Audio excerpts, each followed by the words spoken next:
নমস্কাৰ আজি এটা নতুন ডিজাইনৰ টপছৰ জোৰা আপোনালোকৰ মাজলৈ মই লৈ আহিছো জোৰাটো আসলে আমাৰ অৰ্ডাৰ আছিলে এগৰাকী ক্লায়েন্টে আমাক অৰ্ডাৰ কৰিছিলে এই কাপোৰজোৰ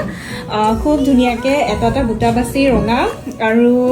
গ্ৰীন কালাৰ মিনাত কৰা হৈছে খুব ধুনিয়া কাপোৰজোৰ চাব পাৰে এইখন হৈ গ'ল আপোনালোকৰ চাদৰ ফুল work আছে দেখিছে আৰু এইখিনি থাকিব ইয়াৰে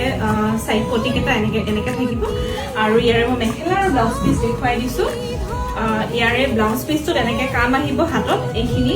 দেখিছে খুব ধুনিয়া এনেকে হাতত কাম থাকিব ব্লাউজ পিসৰ আৰু মেখেলা হৈ গ'ল এইখন মেখেলাখন আহল বহল পাব চাদৰৰ জুখতে আমি মেখেলা বনাও এটো এখন হ'ব মেখেলা কাম থাকিব এইখিনিলৈকে বিৰাট ধুনিয়া কাপোৰজোৰ যদি পছন্দৰ ভিতৰত পৰে আপোনালোকেও আমাক অৰ্ডাৰ কৰিব পাৰে কাপোৰজোৰ যদি ভাল লাগিছে